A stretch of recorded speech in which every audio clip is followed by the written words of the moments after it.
Welcome back, everybody. We're really excited to begin a brand new segment known as Shari Yichud, which is the second segment of Tanya.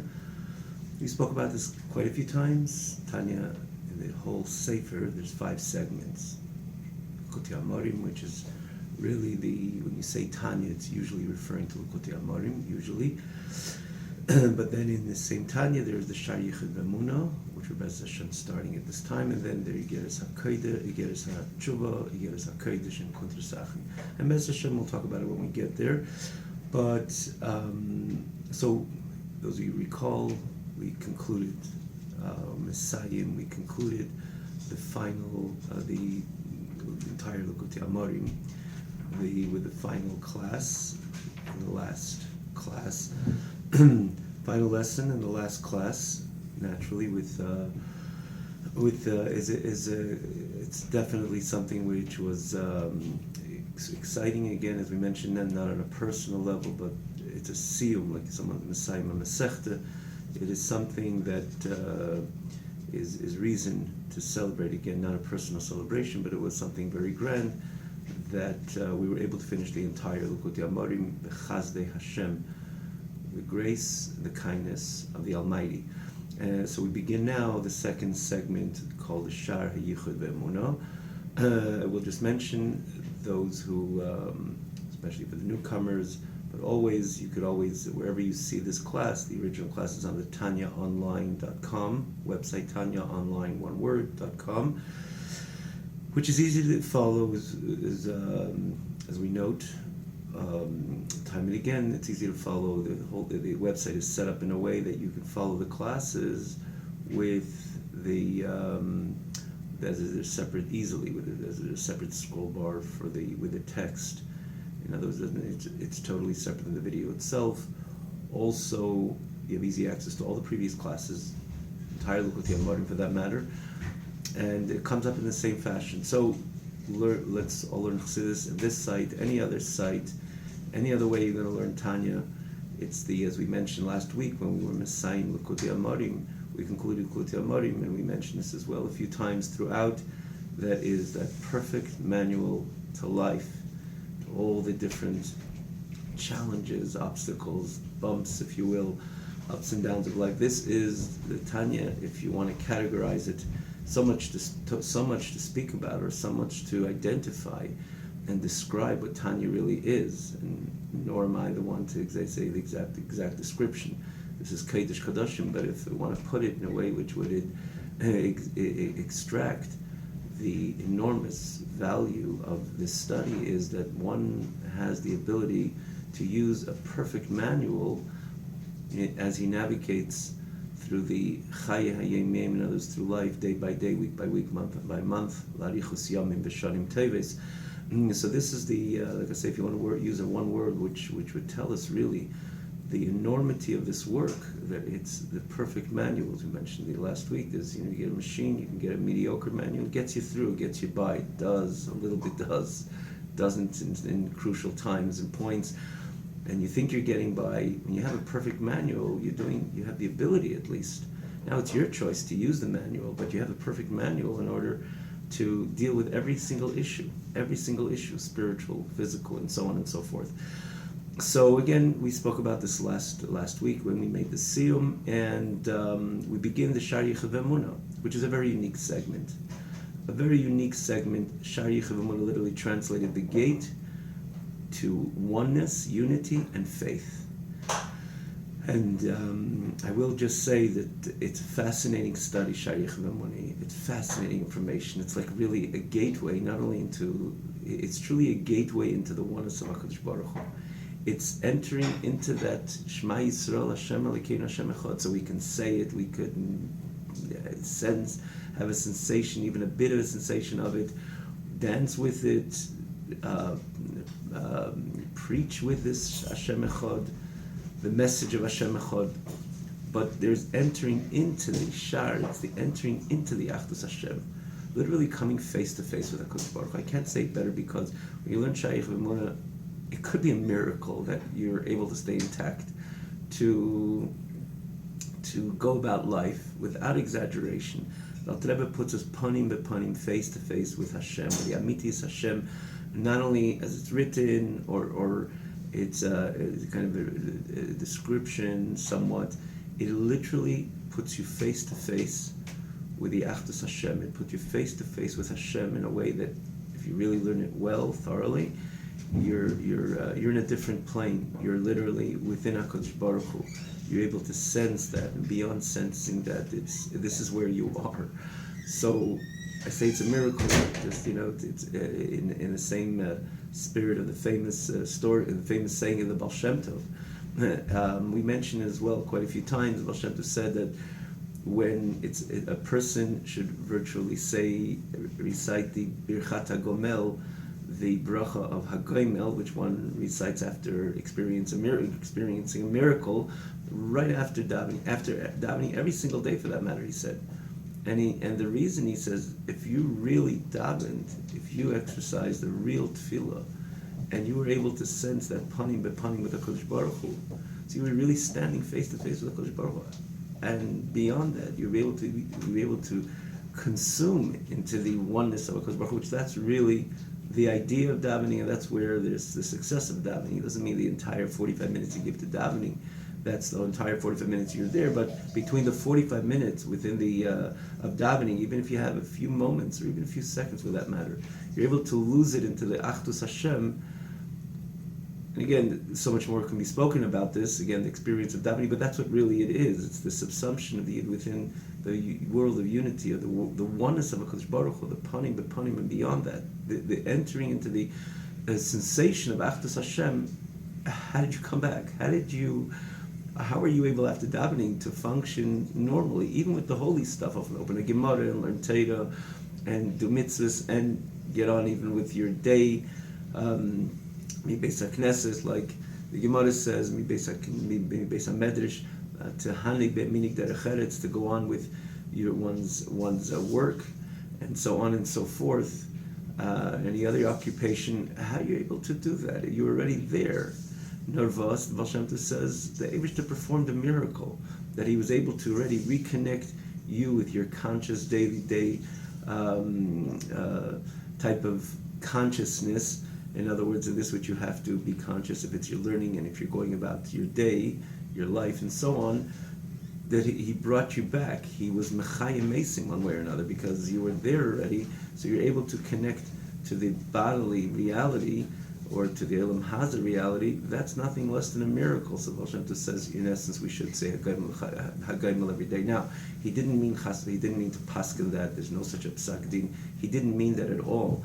He meant to say that theoretically, that's really what would make sense. Because if you didn't daven, so it was just lip service. But if you really davened, you were there, you connected, you were completely consumed into the oneness of HaKadosh Baruch Hu. How'd you get back? So he says that itself is a reason for Hagayimel. Again, he spoke about this conceptually, and I say this because if you really learn Shayich V'Emunah, page after page, he's got 12 chapters, but if you learn this thoroughly, and you're able to maintain your sanity or your regular, I don't say sanity because you're able to be intact with the regular stuff post learning Shayich V'Emunah, it's nothing less than a miracle. And without exaggeration, with Alter Rebbe brings us over here like no one in history. I say this openly. No one in history brought us into that Achdus Hashem like the Shayich V'Emunah did, into the spirit of Achdus Hashem, entering into the oneness of HaKadosh Baruch Hu like the Shayich V'Emunah did. So when we learn it, we have the opportunity literally to see the Eibishter. It's beyond seeing. It's being there, beyond seeing for that matter. And I say this without exaggeration. Without exaggeration, and there's no extra words over here. Learn it, especially the newcomers. Learn it. Let's learn it together, or wherever you'll learn Shayich V'Emunah, learn it thoroughly. It's not a new world opens up. It's the absolute world.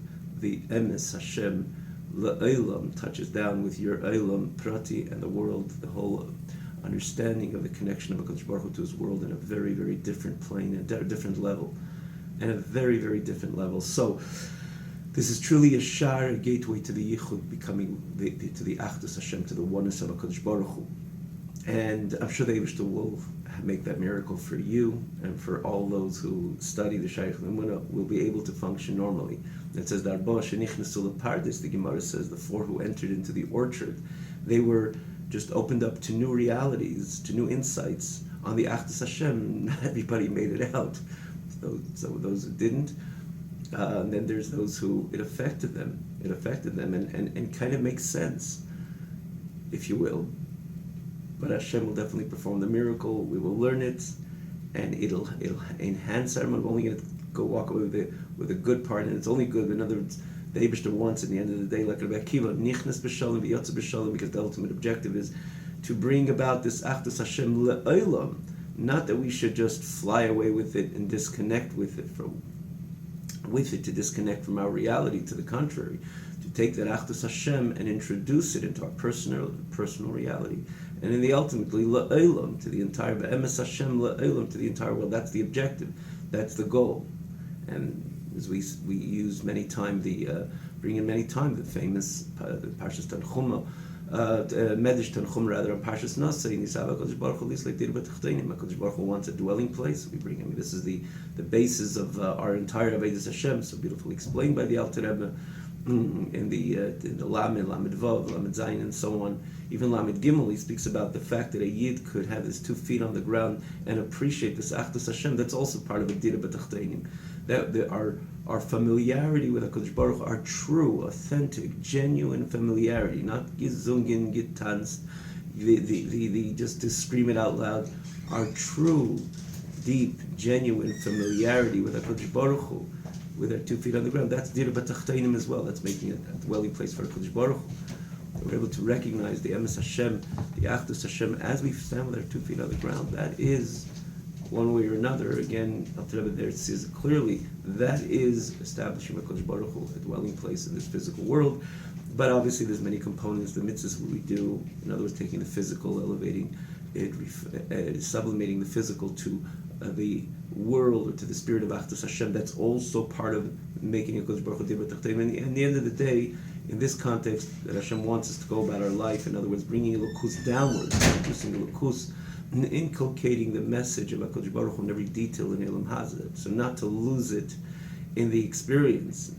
And I'm sure we will learn it thoroughly, and Hashem will do that miracle for us. But we will walk out better people, more meaningful people. People with meaning, and more so, not stam meaning of Bir Mides as an example, but truly connecting to the Achdus Hashem and giving us the ability to introduce that oneness of HaKadosh Baruch Hu. And again, in our personal lives, family, society, and ultimately the entire world, like it says, Vayashem L'melech al kol ha'aretz. It's not only particular places, the entire world will be full with the Achdus Hashem, with the message of the oneness of HaKadosh Baruch Hu. Ba'imahu yeh Hashem echad u'shmei echad. Or like we say, Molah ha'aretz de'as Hashem, the entire land will be full with the knowledge of HaKadosh Baruch Hu. Kamayim li'al mechasim. In other words, it wouldn't be something that would remain an abstract concept, but it would penetrate, it would saturate the entire world. That like the ocean covers the seabed, the entire world is full of the knowledge of Hashem. So, well, that will happen. We will stay good. We will stay safe. So let's just hold on, and let's get on to let's start this journey again of Shayich and Emunah.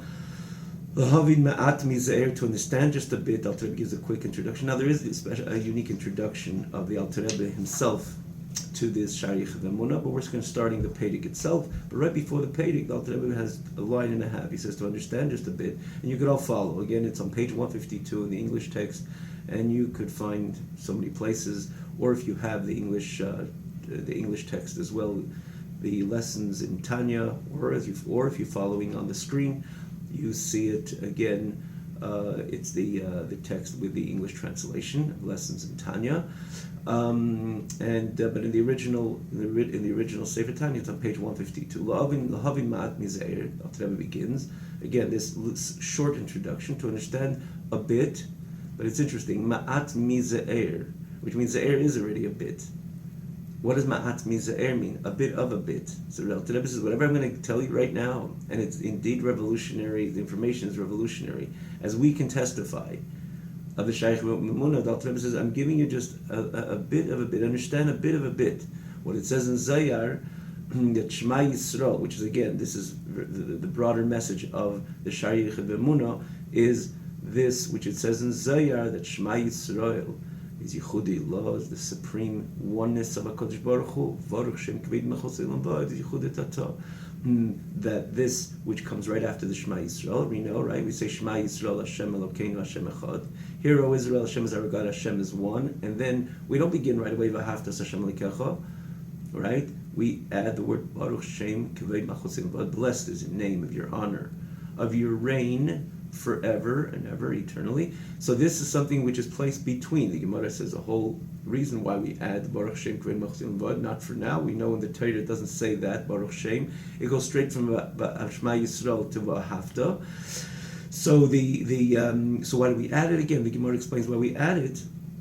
But if it's placed in such a crucial place within our reciting Shema Yisrael, which is about this the chosen psukim, which we're supposed to connect with in order to introduce to ourselves on a daily basis of that oneness of HaKadosh Baruch Hu. In other words, this pasuk is a revolutionary pasuk, Hashem Elokeinu, Hashem Echad. Again, that's why it was chosen that we recite it every day, because this is a one verse, and then that one parsha, V'ahavtas Hashem Elikecha, which is about the intensity. You have the entire intensity of the message of the oneness of HaKadosh Baruch Hu, which is naturally meant to lead to V'ahavtas Hashem Elikecha, to love HaKadosh Baruch Hu, Hashem your God. So why would Baruch Shem Kaved Mechos Elam V'ad be placed right there? It's such a crucial place between Shema and V'ahavta, and especially these are adjacent verses, and we interrupted with Baruch Shem Kaved Mechos Elam. So we must say this also carries the unique message of the oneness of HaKadosh Baruch Hu. So what's the difference ultimately? So he explains in Zayar that Shema Yisrael is the supreme oneness, and Baruch Shem Kaved Mechos Elam is the inferior oneness. What's that supposed to mean? It sounds a bit cryptic, but that's what we're going to learn. So the Alter Rebbe says, in this Shaykh Mumana, I'm going to explain you this which it says in Zayar, that Shema Yisrael is the supreme, the upper oneness, and Yichud Tata is the lower oneness, inferior, if you will, or the lower oneness of HaKadosh Baruch Hu, Baruch Shem Kaved Mechos Elam. So again, we're best going to understand it as we go on. So Perek Aleph, Yadaita Hayei Mashavei Tzalavecha Keshem Elikim Mashamayim Mimal V'Ha'aretz Mitoch Haseinei. This is a pasuk.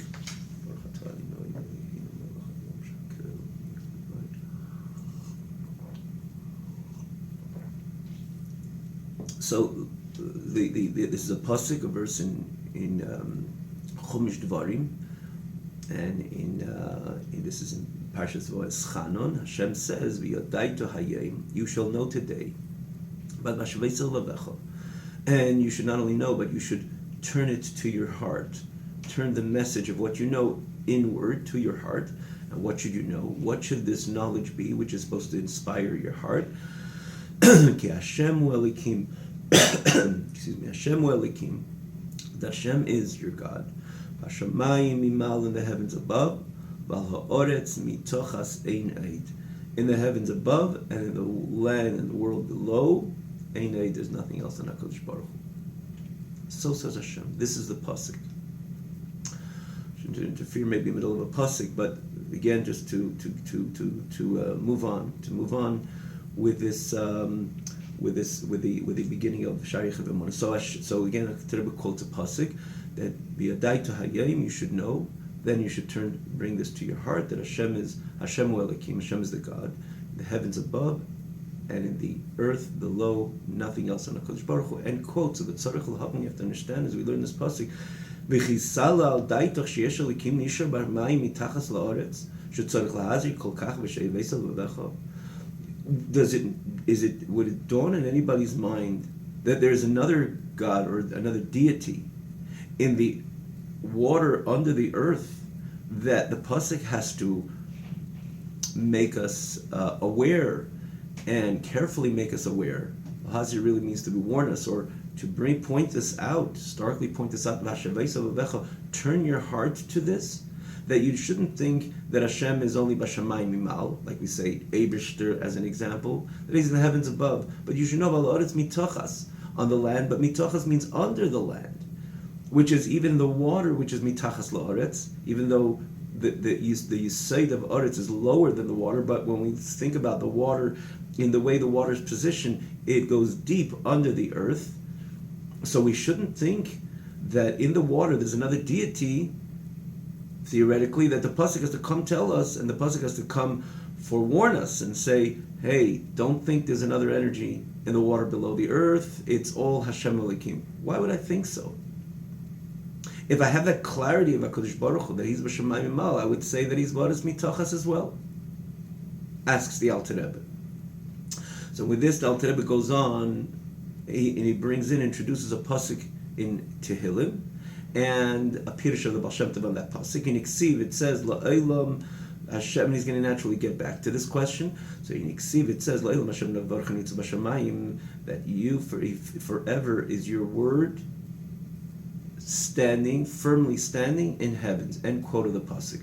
Or Pirush Baal Shem Tov, the Baal Shem Tov explains, what does that mean? Ki dvorcho shomarto yiraki b'sechamayim, that your words shall there be the firmaments within the waters, etc. Teves ve'aisius elo, these very words and these letters, and itzavis ve'aimdes la'elam b'sechri k'yashmayim. They're always standing eternally within the firmament of heaven. Umulubashes b'sechol, and they're invested within all the firmaments. La'elam, forever, la'chiesam, to give them life. Kidiksiv, like it says, udvar elekeinu yokim la'elam, the words of our God will stand forever. Udvarav chayim v'kayamim la'ad, and His words are alive and constantly existent and eternally. What is the Baal Shem Tov saying here? So the truth of the matter is, these psukim are translated in different ways, but you have the Medrash Tilim, which really says this similar idea, and which is asked why the Alter Rebbe quoted this in Baal Shem Tov. We'll say this briefly, because even though we don't want to go, we just want to explain what the Pedic is telling us, and to move on. But it's just important, especially those of you who learn Medrash Tilim, you see that this is explanation clearly noted by the Medrash Tilim. So what does the Baal Shem Tov say? Baal Shem Tov explains over here, what is the Pirush? La'olam Hashem dvarcho b'nitzav b'shamayim, forever is your words standing in heaven. And the Alter Rebbe connects this pasuk also, or the Baal Shem Tov connects this pasuk, that the words of God, they're there eternally. His words are alive and existence forever. So is also translated, for that matter, these psukim, or this pasuk and these psukim, these verses are also translated the eternity of the Torah, the eternity of the message of Torah. But this simple translation, the way the Baal Shem Tov explains, again, similar to the Medrash Tilim, that it's the words that you spoke into creation in the first 6 days of creation, that continues to remain within creation. Hashem spoke creation to being. We know that. Hashem said, "There shall there be light." He didn't do anything. He didn't go to a factory or he didn't go to a lab to create this whole phenomenon of light. He just said, and there was light. So Hashem spoke creation to being. We find in the Mishnah, the whole world was created with Hashem saying, Hu Amar Vayehi. Hashem said, Hu Tziva Vayamay, He commanded, and there it was. That's the way Hashem created the world. And for that matter, interesting, Basar Mamoris really corresponds to the 10 times it says Vayemer in Parshas Bereshis. It actually says Vayemer 9 times. And Bereshis is also, as it's quoted, Bereshis Nami Maimer. Bereshis is also a Maimer, is a kind of way of Vayemer, which is the 10th Vayemer, represents the 10th Vayemer, which that is Vasar Mamoris. Hashem created the world with the 10 sayings. So Hashem spoke creation into being.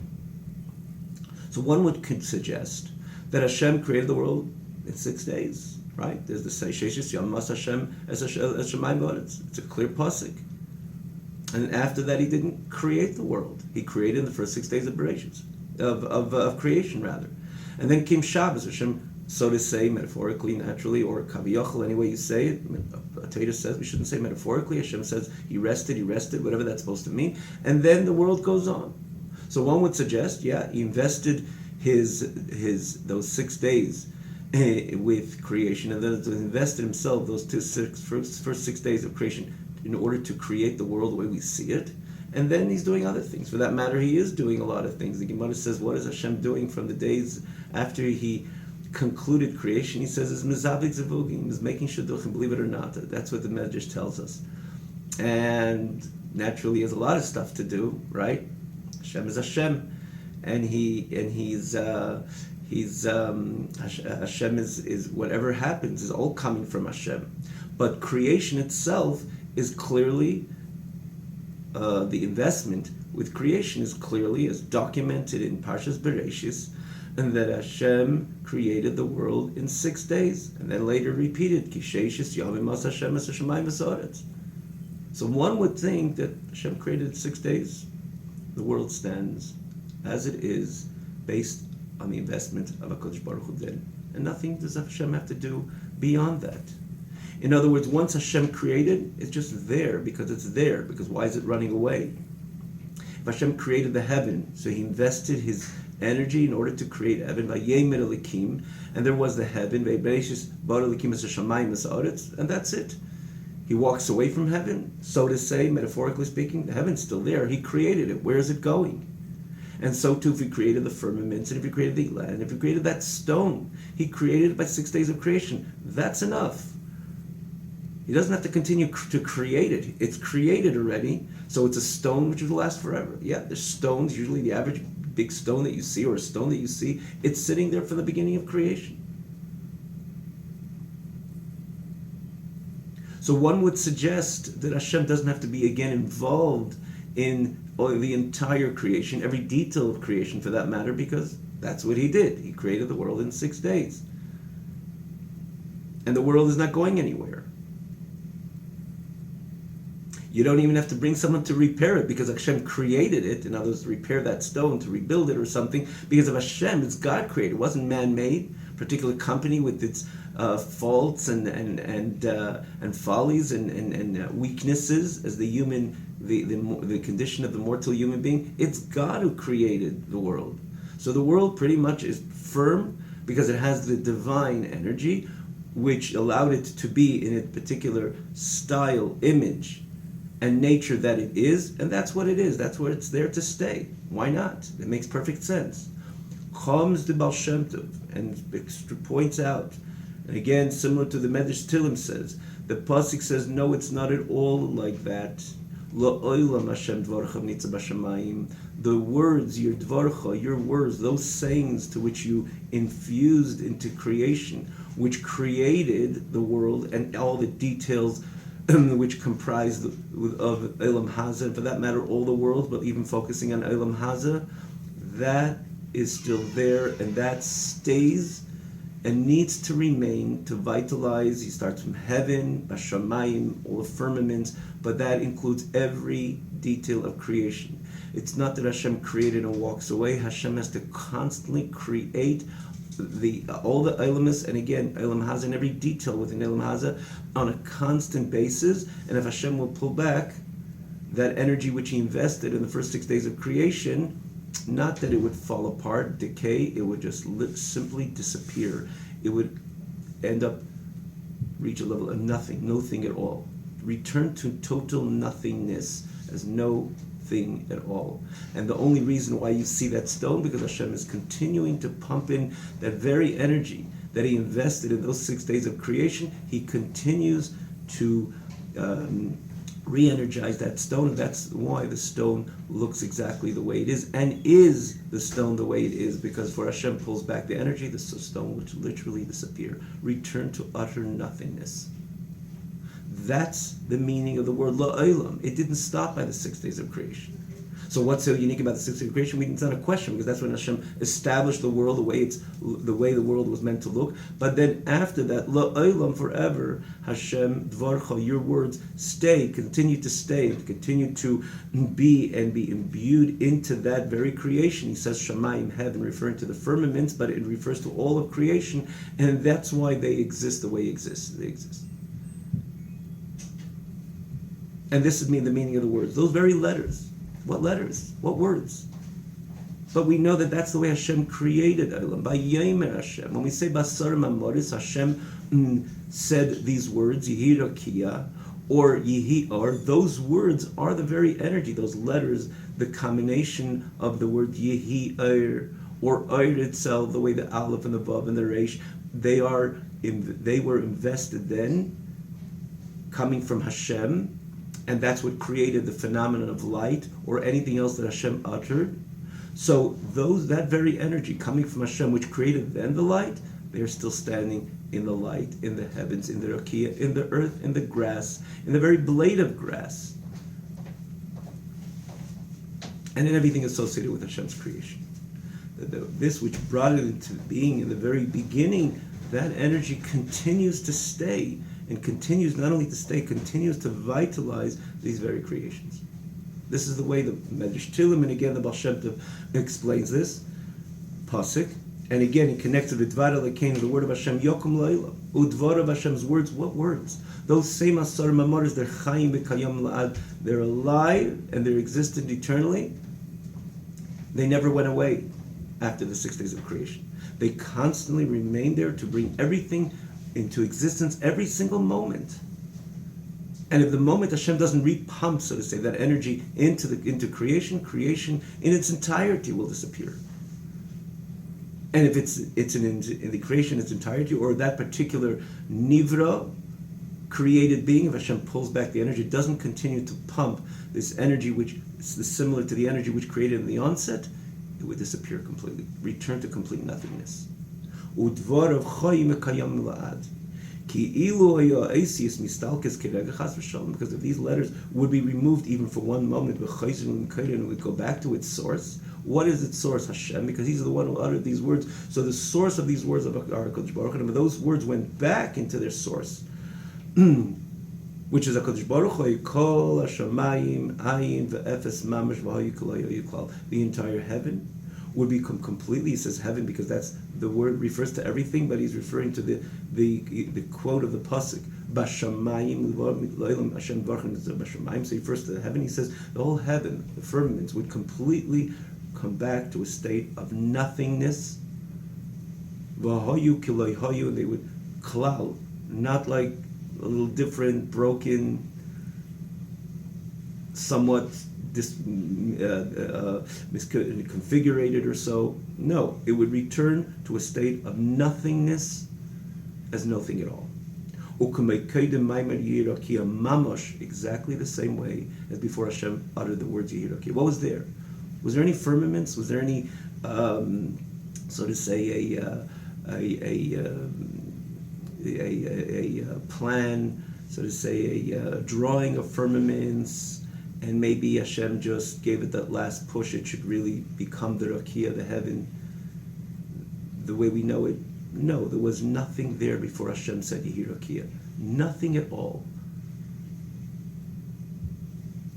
And the only time they became this, they became Rakia, they became this Shamayim, is when Hashem said Yehi Rakia. So prior to Hashem says Yehi Rakia, they were in a state of nothingness, as we could all understand and appreciate. There was nothing before Hashem said the Yehi Rakia, and when Hashem said Yehi Rakia, that's when they came into being. So if Hashem Chas v'Shalom would pull back that same energy of Yehi Rakia, it would return not stam to nothingness, but exactly in the same way they were, or they were not before Hashem said Yehi Rakia, to a complete, total state of nothingness. And Alter Rebbe says, "V'chein kol habruim shebechol olam saliyim v'tachtenim." So to all of Hashem's created beings, in all worlds, the supreme worlds, the tachtenim, the inferior worlds, afilu eretz halazu agashmi, even this very physical world, even the inanimate, If the energy of HaKadosh Baruch Hu would be removed for one moment, what energy? The Aisis Masorim Amoris, those letters from the 10 sayings of HaKadosh Baruch Hu, to which the heaven and earth were created with that energy of the 10 sayings of HaKadosh Baruch Hu. Ba'asorim Amoris Nivra Ha'olam. They would return the entire creation, not only the Shamayim, but everything, Shamayim and Oretz and everything in between, everything what was created in the 6 days of creation. If Hashem would pull back and not revitalize creation, creation would turn back to the state it was before Hashem uttered any of the Asarim Amaris, which we know was Hu Shmei Bavad. There was nothing, is nothing at all. It was only HaKadosh Baruch Hu. Now the whole concept of nothingness, we can't appreciate it because we were part of Elam Haza. Because we think about nothingness, we think about a desolate desert or miles of nothingness. There's no miles of nothing. Nothingness means no thing at all. It's impossible for us to appreciate and comprehend. Like we mentioned a few times, this idea, time is a creation. A human being cannot appreciate as time being a creation. What was there before time? Well, the clock wasn't ticking? No, the clock wasn't ticking. There was no phenomenon of time. Time is a creation like anything else. Just like we can appreciate there was no stone prior to creation, the whole phenomenon of time did not exist prior to creation. Like someone asked, why did Hashem create the world so many, 5,700, so why this time? Why did he create the world 5 billion years ago? There's no question to begin with. Because there's no phenomenon of time prior to Hashem creating Olam, which again, Olam is a combination, like later we will see, of Zman and Mokim, time and place. So before Hashem created the world, there was no phenomenon of time. Time came into being when HaKadosh Baruch Hu created the world. So it's very difficult for us to understand what does it mean, pre-time, pre-space, but conceptually we could all appreciate it. Before Hashem created the world, there was nothing. If Hashem pulls back this energy, it would return to nothing, which demonstrates the total dependability of Olam with HaKadosh Baruch Hu on a constant basis. For that matter, we say this every single day in davening. That it's not that Hashem created the world. What do we proclaim every day? We say it's not only Hashem created the world in the first 6 days of creation, but Hashem mechadesh, He renews creation every single day. But it doesn't mean every single day, 5 to 6, 5 o'clock to 6 o'clock, He pushes the button in order to reset creation, or to recreate, or to be mechadesh b'tovei. B'chol yom tami means on a constant basis. Because if you pull back this energy, the world will return to nothing at all. And again, this is based on these psukim which we find in Torah. Tehillim, the other pasuk which he brings. So I just want to mention two things over here, and then we will conclude today's lesson with this. So first of all, the reason Al Baal Shem Tov, the Al Rebbe brings it from Baal Shem Tov, because if you see the Al Rebbe writes, Upirish HaBaal Shem Tov. You have it in Medrash Tilim. Certainly, you have the same idea in Medrash Tilim. What the Baal Shem Tov did, Pirish, in Yiddish would be a Vernande Gespräch. And this is what the Baal Shem Tov began. He didn't come with with new information. He took the pre-existing information, which exists in Torah, which exists in Elokus, and he made it accessible to the masses. He made it accessible to the world. Which is again, which we took it so much, many folds over with the Alter Rebbe himself. What the Alter Rebbe did, he took these messages of Achdus Hashem, for example, this is what we learn in Shaykh V'Emunah, and Pirish, but he disseminated it to the minds and hearts of the human being, the minds and the hearts of Am Yisrael, the minds and the hearts of human being in general, minds and ultimately the entire world. He opened up this new idea of Ummah Ha'aretz that would ultimately reach that Ummah Ha'aretz Deis Hashem, and the land will be saturated with the knowledge of HaKadosh Baruch Hu. So when you have it in a Medrash Tilim, and you learn it, and you don't have somebody who is feeding it to you, opening up the channels within you, and we're taking that same information and disseminating it firstly within your system, in the end of the day, not necessarily brings that reformation within your system. In other words, that you become elevated and refined because you're introduced to that oneness of HaKadosh Baruch Hu, for example, in this very context, the dependability of Olam to HaKadosh Baruch Hu, when you learn it as an abstract concept, not necessarily do you follow suit with that bittul, with that self-nullification, or that pine and aspire to be part of the true reality was HaKadosh Baruch Hu. The Baal Shem Tov did was Pirush Baal Shem Tov. He took that very idea of Medrash Tilim and he made it and he opened it up. And he opened it up in a way that it connected the plugs to our hearts and minds and ultimately to the entire world. And this is one of the reasons why the Alter Rebbe brings it from the Baal Shem Tov, and he begins upirish at this Fanande Gespräch in order that the entire reformation of Elam Hazeh, the process which is ultimately going to lead to this ultimately Molahot Deis Hashem Kamayim Lechayom Mechasim, which we so anticipate. To that time, the process begins, starting from the Baal Shem Tov, and then the Shiva Knei HaMeneidah, starting from the Alter Rebbe. Many folds over again as the Baal Shem Tov. The Alter Rebbe not only being the successor of the Magid, which was the Talmud of the Baal Shem Tov, the Alter Rebbe opened up this new channel called Chabad Chasidus, again, to inculcate the message, to inculcate and transform our minds and ultimately our hearts, and transform ultimately the world, the particular world, which the Olam Kotan Zeha Adam, the Yid, and every human being, and ultimately the world in its entirety. And one more idea before we conclude, that what is really the beer, the explanation? What is really the explanation? Why are we so compelled? It's not only compelled. Why would the pasuk tell us, or because the pasuk tells us, that's why we know it. But why is it takas so? Why is it so? What compels us? Or what compels this very reality that it ought to be in that way, which the pasuk is notifying us about this. Why can't we just say simply, Hashem is He's God? He doesn't have to be the repairman or somebody coming to adjust and make sure that everything is okay, right? You create a machine, it's called the service, the constant service. If it's a printing machine, the company has service that every half a year they send someone in to look into the machine to make sure that it's working optimally. We're talking about God. If He created the world in the 6 days of creation, so the world should be able to stand firm, and not necessarily any need to be reinvigorated, revitalized on a constant basis. In other words, when a human being puts something together, you understand that from time to time he has to come in and make sure that everything is fine in order to be, and even then nothing lasts forever.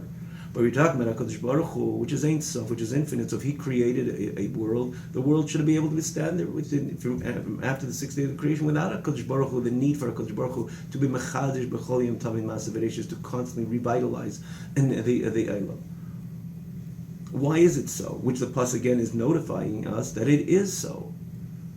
When the pasuk says it's not a concept, but the pasuk is just relating to us that it can be so. The pasuk is telling us that it is exactly in that manner. But why so? So the simple answer, and again we will understand it more as we learn Sheikh Maimon, but very simple, or very brief for today at least, because the whole phenomenon of creation is something which is opposite. It's the antithesis of the character, if you will, of HaKadosh Baruch Hu. Hashem is about achdus, oneness, not creator.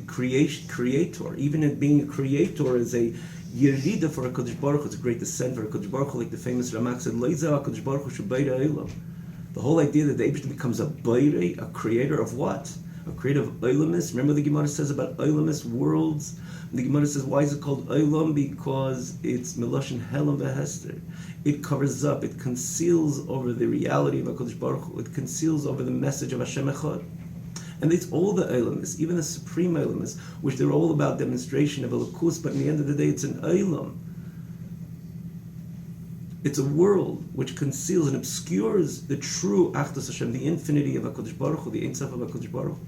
How much more so Olam Hazeh, with so many folds over. Olam Hazeh is a world that, you look at Olam Hazeh, not only it doesn't demonstrate the oneness of HaKadosh Baruch Hu, but to the contrary, it overtly obscures that oneness of HaKadosh Baruch Hu, and the Yid has to find HaKadosh Baruch Hu through his Aveda, his Tefillah, his Teda, his Mitzvahs, in order, with the message, with his Emunah in HaKadosh Baruch Hu, and try and extract that oneness of HaKadosh Baruch Hu within Olam, but the Olam on its own, the true Olam V'Hester is here in this very physical world. A world which completely conceals the reality of HaKadosh Baruch Hu, the Achdus Hashem.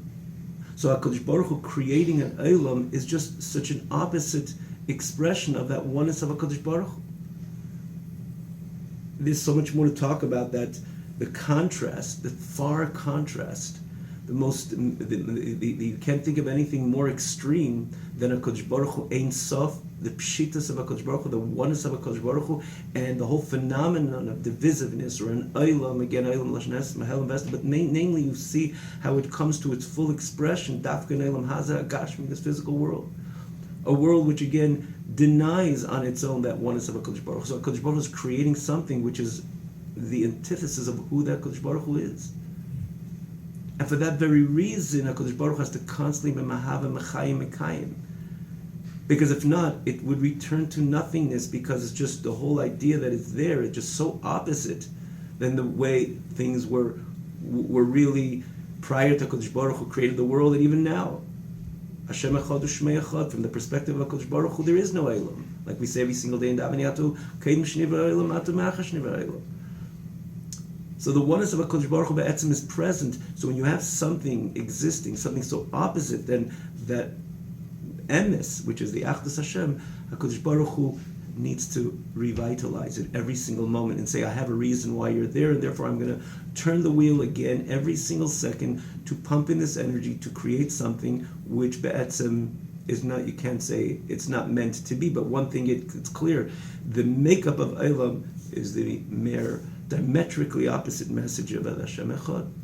And we're going to leave with one example. An example, very quick example.